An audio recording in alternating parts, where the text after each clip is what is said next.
ಎಲ್ಲ ಮಾಧ್ಯಮಗಳಿಗೂ ನಮಸ್ಕಾರ. ಇವತ್ತು ಮಾನ್ಯ ಶಾಸಕರು ಬಾಲಕೃಷ್ಣ ಅವರು ಏನು ನಾವು 480 ದಿನದಿಂದ ಈ ಭೂಸ್ವಾಧೀನ ಬೇಡ ಅಂತ ಕೈ ಬಿಡಿ ಅಂತ ಹೋರಾಟ ಮಾಡ್ತಾ ಇದ್ದೋ, ಇಲ್ಲಿವರೆಗೂ ನಾವು ನಮ್ಮ ರೈತರುಗಳನ್ನ ಸಂಬಂಧ ಯಾವುದೇ ಸಭೆ ಮಾಡಿರಲಿಲ್ಲ. ಮೊದಲನೇ ಬಾರಿಗೆ ಪೊಲೀಸ್ ಇಲಾಖೆ ಮುಖಾಂತರ ನಮ್ಮನ್ನ ರೈತರುಗಳು ಒಂದು 20 ರಿಂದ 50 ಜನ ಬಂದು ಚರ್ಚೆ ಮಾಡಬೇಕು ಅಂತ ನಮ್ಮನ್ನ ಆಹ್ವಾನ ಮಾಡಿದ್ರು. ಅದರಿಂದ ಇವತ್ತು ಆಹ್ವಾನಕ್ಕೆ ನಾವು ಸಭೆಗೆ ಗೌರವ ಕೊಟ್ಟು, ಶಾಸಕ ಗೌರವ ಕೊಟ್ಟು ಈ ಸಭೆ ಬಂದಿದ್ದೀವಿ. ಈ ಸಭೆ ನಾವು ಒಂದೇ ಒತ್ತಾಯ ಮಾಡಿದ್ದೇನೆ ಅಂತಂದ್ರೆ, ಸಣ್ಣ ಮತ್ತು ಅತಿ ಸಣ್ಣ ಭೂಮಿದಾರ ಏನ್ ಭೂಮಿ ಇದೆ, ವ್ಯವಸಾಯ ನಂಬ್ಕೊಂಡು ಜೀವನ ಮಾಡ್ತಾರೆ, ಹೈನುಗಾರಿಕೆ, ರೇಷ್ಮೆ ಮತ್ತು ತರಕಾರಿ ಮುಸ್ಲಿಂ ಜೋಳ ಬೆಳ್ಕೊಂಡು ಜೀವನ ಮಾಡ್ತಾರೆ. ದಯವಿಟ್ಟು ಈ ಸಣ್ಣ ಭೂಮಿನ ರೈತರುಗಳನ್ನ ಬದುಕು ಕಿತ್ಕೋಬೇಡಿ, ಅದನ್ನೇ ನಂಬ್ಕೊಂಡು ಜೀವನ ಮಾಡ್ತಾರೆ. ಅತಿ ಸಣ್ಣ ರೈತರುಗಳು ದಯವಿಟ್ಟು ಬದುಕು ಉಳಿಸ್ಕೊಡ್ಬೇಕು ಅಂತ ನಾವು ಶಾಸಕರ ಮನವಿ ಮಾಡಿದ್ವಿ. ಜೊತೆಗೆ ಇನ್ನೂ ಒಂದೇನು ಅಂತ ಹೇಳಿದ್ವಿ ಅಂತಂದ್ರೆ, ಕಳೆದ ಮೇ 17ನೇ ತಾರೀಕು ಮಾನ್ಯ ಡಿ ಕೆ ಶಿವಕುಮಾರ್ ಸಾಹೇಬರು ಉಪಮುಖ್ಯಮಂತ್ರಿ ಆಗಿದ್ದ ಸಮಯದಲ್ಲಿ ನಮ್ಮನ್ನ ಒಂದು ಸಭೆ ಕರೆದು 25 ಜನ ಹೋಗಿ ಅವ್ರ ಹತ್ರ ಮನವಿ ಕೊಟ್ಟಿದ್ವಿ.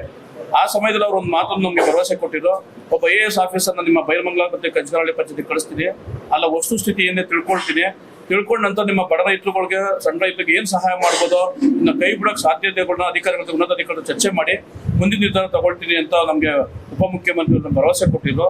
ಆ ಭರವಸೆ ಮೇಲೆ ನಾವು ಅತ್ಯಂತ ಶಾಂತಿಯುತ ಗೌರವದಲ್ಲಿ ನಾವು ಡಿ ಕೆ ಶಿವಕುಮಾರ್ ಮಾತಿಗೆ ಗೌರವ ಕೊಟ್ಟು ನಡ್ಕೊತಿದ್ವಿ. ಅದಾದ ನಂತರ ರಾಜಕೀಯ ಬೆಳವಣಿಗೆ ಅವರು ಮುಖ್ಯಮಂತ್ರಿ ಆದಮೇಲೆ ನಮ್ಮನ್ನ ಮತ್ತೆ ಅವ್ರು ಭೇಟಿ ಮಾಡೋಕೆ ಅವಕಾಶ ಸಿಕ್ಕಿಲ್ಲ. ಸೊ ಹಾಗಾಗಿ ನಾವೀಗ ನಾವು ಬಾಲಕೃಷ್ಣ ಹತ್ರ ಏನ್ ಮನವಿ ಮಾಡಿದೀವಿ ಅಂದ್ರೆ, ಮುಖ್ಯಮಂತ್ರಿ ಇರ್ತಾವು ಇದೇ ಉಪಮುಖ್ಯಮಂತ್ರಿ ಇಲ್ಲಕ ನಮ್ಮ ಸಭೆ ಮಾಡ್ತೀವಿ, ಮುಂದಿನ 15 ನಿಮ್ಮ ರೈತರ ಕತೆ ಸಭೆ ಮಾಡ್ತೀವಿ ಅಂದಿರೋ. ಹಾಗಾಗಿ ಈಗ ಮುಖ್ಯಮಂತ್ರಿ ಆಗಿದ್ದಾರೆ, ನಮ್ಮ ಜಿಲ್ಲೆಯವರೇ ಆಗಿರೋದ್ರಿಂದ ನಮ್ಮ ಕಷ್ಟ ಸುಖ ಹೇಳ್ಕೊಳಕ್ಕೆ, ನಮ್ಮ ರೈತರುಗಳು ನೋವು ಹೇಳ್ಕೊಳಕ್ಕೆ ಮತ್ತೊಂದು ಅವಕಾಶ ಮಾಡ್ಕೊಡ್ಬೇಕು. ನಮ್ಗೊಂದಿಷ್ಟು ಭರವಸೆಗಳು ಕೊಟ್ಟರು ಹಿಂದೆ ಸಭೆ ಆದಾಗ, ಏನು ಮೇ 17ನೇ ತಾರೀಕು ಸಭೆಯಲ್ಲಿ ನಿಮ್ಮ ಬಡ ರೈತರು ಒಳ್ಳೇದು ಮಾಡ್ತೀನಿ, ಯಾವುದೇ ಕಾರಣಕ್ಕೂ ನಿಮ್ಮ ನೋವು ನಂಗೆ ಅರ್ಥ ಆಗ್ತದೆ, ನಿಮ್ಗೆ ಸ್ಪಂದಿಸ್ತೀನಿ ಅಂತ ಒಂದು ಭರವಸೆ ಕೊಟ್ಟಿದ್ರು. ಹಾಗಾಗಿ ನಮ್ಗೆ ಅವ್ರ ಮಾತಾಡೋಕೆ ಮಾಡಿಸಿ ಅವಕಾಶ ಮಾಡ್ಕೊಡಿ, ನಮ್ಮ ನೋವು ಹೇಳ್ಕೊಳಕ್ಕೆ ಒಂದು ಅವಕಾಶ ಮಾಡ್ಕೊಡಿ ಅಂತ ಮನವಿ ಮಾಡಿದ್ವಿ. ಸೊ ಅದಕ್ಕೆ ಅವಕಾಶ ಮಾಡ್ಕೊಡ್ತೀವಿ ಅಂತ ಹೇಳಿದ್ರೆ, ಮತ್ತೊಂದು ಒಂದು ಪ್ರಮುಖವಾದ ಅಂಶ ಏನು ಹೇಳ್ತಾ ಇದೀವಿ ಅಂದ್ರೆ, ಮುಖ್ಯಮಂತ್ರಿ ಅಥವಾ ಸರ್ಕಾರದ ನಮ್ಗೆ ಚರ್ಚೆ ಆಗಿ ನಮಗೂ ರೈತರಿಗೂ ತೀರ್ಮಾನ ಆಗೋವರೆಗೂ ಯಾವುದೇ ಭೂಸ್ವಾಧೀನ ಪ್ರಕ್ರಿಯೆಗಳು, JMC ಮಾಡೋದಾಗ್ಲಿ, ಪರಿಹಾರ ವಿತರಣೆ ಮಾಡೋದಾಗಲಿ, ಇಂಥ ಯಾವುದೇ ಪ್ರಕ್ರಿಯೆಗಳನ್ನ ನೀವು ಮುಂದುವರಿಸಬಾರ್ದು. ಹಾಗಾಗಿ ಇಲ್ಲೇನಾಗುತ್ತೆ, ಒಂದು JMC ಮಾಡಕ್ ಹೋದಾಗ 4 ಜನ ಕೊಡಲ್ಲ ಅಂತಾರೆ, ಮಧ್ಯೆ ಒಬ್ಬ ಕೊಡ್ತಿರ್ತಾರೆ. ಇದು ಭೂಸ್ವಾಧೀನ ಆಗಿದ್ರೆ ಎಲ್ಲರ ಜಮೀನಿಗೂ ಅಪ್ಲೈ ಆಗಿರೋದು, ನೋಟಿಫಿಕೇಶನ್ ಎಲ್ಲರ ಜಮೀನು ಆಗಿರೋದ್ರಿಂದ ಮಧ್ಯೆ JMC ಮಾಡಿದಾಗ ಬೇರೆ ರೈತರುಗಳು ತೊಂದರೆ ಆಗುತ್ತೆ. ಸೊ ಹಾಗಾಗಿ ದಯವಿಟ್ಟು JMC ತಾತ್ಕಾಲಿಕ ನಿಷೇಧ ಮಾಡಿ, ಸ್ಟಾಪ್ ಮಾಡಿ, ಜೊತೆಗೆ ಪರಿಹಾರ ನೀಡೋದನ್ನು ಸಹ ನೀವು ದಯವಿಟ್ಟಿಗೆ ಕೂಡ ನಿಲ್ಲಿಸಬೇಕು ಅಂದಾಗ ನಾನು ಉನ್ನತ ಅಧಿಕಾರಿಗಳ ಚರ್ಚೆ ಮಾಡ್ತೀವಿ ಅಂದರೆ, ನಾವು ಶಾಸಕರ ಗೌರವ ಕೊಟ್ಟು ಅತ್ಯಂತ ಶಾಂತಿಯುತ ನಡ್ಕೊಂಡಿದ್ದೀವಿ.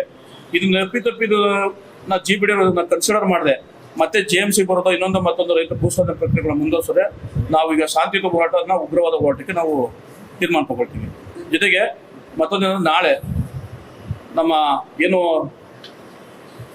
ನಮ್ಮ ಸುಪ್ರೀಂ ಕೋರ್ಟ್ನ ಮುಖ್ಯ ನಿವೃತ್ತ ನ್ಯಾಯಾಧೀಶ ಸಂತೋಷ್ ಹೆಗಡೆ ಅವರು ಸಹ ನಮಗೆ ರೈತರಿಗೆ ಬೆಂಬಲ ಕೊಡಕ್ಕೆ, ಮತ್ತೆ ರಾಜ್ಯ ಕಬ್ಬು ಬೆಳೆಗಾರರ ಸಂಘದ ಅಧ್ಯಕ್ಷರಾದಂಥ ಭಾಗ್ಯರಾಜ ತಂಡದಲ್ಲಿ ಚಾಮರಾಜನಗರ ಜಿಲ್ಲೆ ಜೊತೆಗೆ ಇನ್ನೂ 5 ಜಿಲ್ಲೆಯವರು ಸೇರಿಸಿ ಸುಮಾರು ಸಹಸ್ರಾರು ಸಂಖ್ಯೆಯ ರೈತರುಗಳು ನಾಳೆ ನಮಗೆ ಬೆಂಬಲ ಕೊಟ್ಟು ಬರ್ತಾ ಇದ್ದಾರೆ. ಜೊತೆಲಿ ಶನಿವಾರ ಮತ್ತೆ ಜಸ್ಟಿಸ್ ಗೋಪಾಲ್ ಗೌಡರು ಮತ್ತೆ ಜಸ್ಟಿಸ್ ಸುದರ್ಶನ್ ರೆಡ್ಡಿ ಅವರ ನೇತೃತ್ವದಲ್ಲಿ, ಜೊತೆ ಹೊನ್ನೂರು ಪ್ರಕಾಶ್ ಮತ್ತು ಸಂಯುಕ್ತ ಕರ್ನಾಟಕ ಹೋರಾಟ ಮತ್ತು ಪ್ರಾಂತ್ಯ ರೈತ ಸಂಘದಿಂದ ಸುಮಾರು 15 ಜಿಲ್ಲೆಯಿಂದ ಸಾವಿರಾರು ಸಂಖ್ಯೆಯಲ್ಲಿ ರೈತ ಸಂಘಟನೆಗಳು ನಮಗೆ ಬೆಂಬಲ ಸೂಚಿಸಿ ಶನಿವಾರ ಬೈರಮಂಗಲಕ್ಕೆ ಬರ್ತಿದ್ದಾರೆ. ಮತ್ತೆ ಅಲ್ಲೊಂದು ಪಬ್ಲಿಕ್ ಹಿಯರಿಂಗ್ ಸಹ ಆಗುತ್ತೆ. ಆದರೆ ಒಂದು ನ್ಯಾಯಾಲಯ ಪೀಠವನ್ನು ನಾವು ಅಲ್ಲೇ ಸೃಷ್ಟಿ ಮಾಡ್ತೀವಿ. ನ್ಯಾಯಾಲಯ ಪೀಠದಲ್ಲಿ ನ್ಯಾಯಾಧೀಶರು, ನಿವೃತ್ತ ನ್ಯಾಯಾಧೀಶರಲ್ಲಿ ಅಲ್ಲಿ ನ್ಯಾಯಾಧೀಶರು ಕುರ್ಚಿಯಲ್ಲಿ ಕೂರಿಸ್ತೀವಿ. ನಮ್ಮ ನೋವು, ನಮ್ಮ ಕಷ್ಟ ಮತ್ತೆ ಅವೆರಡು ಪಂಚಾಯತಿ ವಸ್ತುಸ್ಥಿತಿನ ನ್ಯಾಯಾಧೀಶರ ಮುಂದೆ ಮಂಡಿಸುವಂತ ಒಂದು ಪ್ರಾಮಾಣಿಕ ಪ್ರಯತ್ನ ಮಾಡ್ತೀವಿ. ಅವ್ರು ಅವತ್ತೇ ನಮ್ಮ ನ್ಯಾಯಾಧೀಶರು ಸಹ ಆ ವಸ್ತುಸ್ಥಿತಿನ ಅವಲೋಕನ ಮಾಡಿ ಒಂದು ತೀರ್ಮಾನ ಕೊಟ್ಟು ಆ ತೀರ್ಮಾನವನ್ನ ಸರ್ಕಾರಕ್ಕೆ ಒಂದು ವರದಿ ಕಳಿಸ್ತೀವಿ ಅಂತ ಹೇಳಿದ್ದಾರೆ. ಸೊ ಹಾಗಾಗಿ ಶನಿವಾರ ಮತ್ತೆ ನಾಳೆ 2ನೇ ಕಾರ್ಯಕ್ರಮ ಮಾಧ್ಯಮ ಮುಖಾಂತರ ಮತ್ತೆ ಮನವಿ ಮಾಡ್ತೀವಿ, ದಯವಿಟ್ಟು ಎಲ್ಲ ಬಂದು ಈ ಕಾರ್ಯಕ್ರಮ ಯಶಸ್ವಿ ಮಾಡಬೇಕು, ಹಾಗೂ ರೈತರು ಪರ ನಿಂತ್ಕೋಬೇಕು ಅಂತ ಎಲ್ಲ ಮಾಧ್ಯಮದವರು ನಮಸ್ಕಾರ. CM ಅಂತ ಭೇಟಿ ಮಾಡಿ ನಾನು ಇಮ್ಮಿಡಿಯೇಟ್ ಅತಿ ಶೀಘ್ರ ಡೇಟ್ ಕೊಡ್ತೀನಿ ಅಂತ ಹೇಳಿದೆ.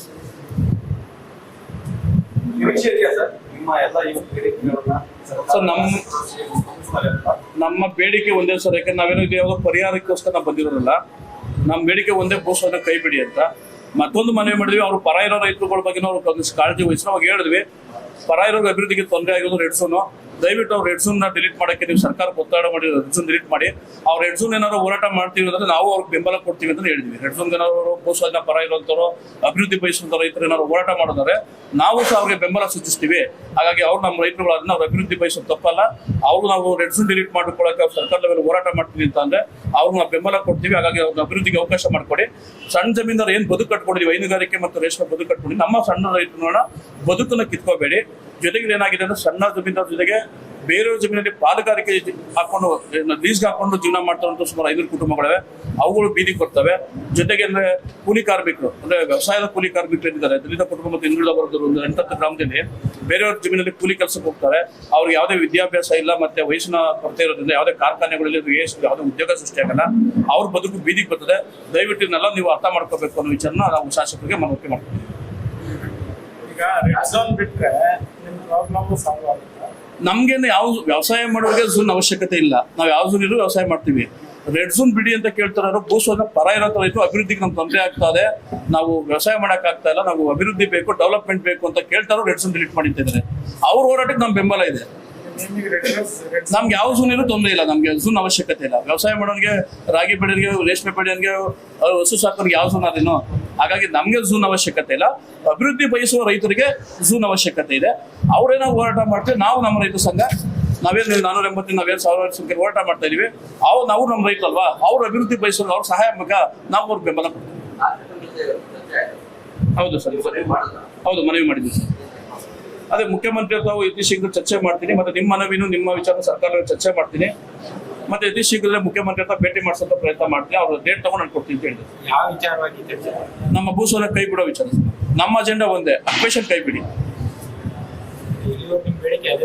ನಮ್ದು ಒಂದೇ ಬೇಡಿಕೆ ಇರೋದು. ನಮ್ದು ಯಾವುದೇ ತರ ಹಣದ ಬೇಡಿಕೆ ಆಗಲಿ, ಇದು ಇನ್ನೊಂದು ರೇಷು ಬೇಡಿಕೆ ಆಗಲಿ, ಅಥವಾ ಮರ ಮಾಳಿಕೆಗೆ ಬೇಡಿಕೆ ಆಗಲಿ ಯಾವುದೂ ಇಲ್ಲ. ನಮ್ಮಲ್ಲಿ ನಮ್ಮ ಬದುಕು ಕಟ್ಕೊಡಿದ್ವಿ, ಬದುಕಕ್ಕೆ ಬಿಡಿ ಅಷ್ಟೇ ನಮ್ಮ ಮನವಿ ಬಿಟ್ಟರೆ ಏನು ಉದ್ದೇಶ.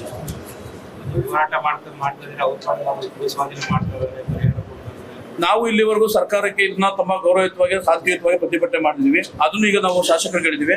ಇನ್ನು ನೀವು ಒಪ್ಪಿತಪ್ಪಿ ನಮ್ಮ ಮನವಿನಲ್ಲಿ ತಗೊಂಡು ಸುಮ್ಮನೆ ಹೀಗೆ ತರ ನೆಗ್ಲೆಕ್ಟ್ ಮಾಡ್ಕೊಂಡು ನಿಮ್ಮ ಕೆಲಸ ನೀವು ಮಾಡ್ತಾ ಇದ್ದೀವಿ. ನಾವು ಶಾಂತಿಯುತ ಹೋರಾಟನ ಅದು ಕ್ರಾಂತಿಯುತವಾಗಿ ಪರಿವರ್ತನೆ ಆಗುತ್ತೆ.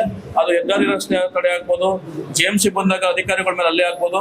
ಈ ತರ ಯಾವ್ದಾದ್ರು ಪ್ರಕ್ರಿಯೆಗಳಾದ್ರೆ ಅದು GBD ಮತ್ತು ನೀವೇ ಕಾರಣ ಆಗ್ತೀರಾ. ನಾಳೆ ನಡೆಯುವಂತ ಕಾನೂನು ಭಂಗ ಏನೋ ಆಯ್ತು ಅಂದಾಗ ನಾವು ಜವಾಬ್ದಾರಲ್ಲ. ನಾವು ಶಾಂತಿಯುತವಾಗಿ ನಮ್ಗೆ ಗೌರವ ಕೊಡಿ ಅಂತ ಕೇಳಿದ್ದೀವಿ. ನ್ಯೂಸ್ ಫಸ್ಟ್ ನಿರ್ಭೀತಿಯಿಂದ ನಿಮ್ಮ ಪರವಾಗಿ.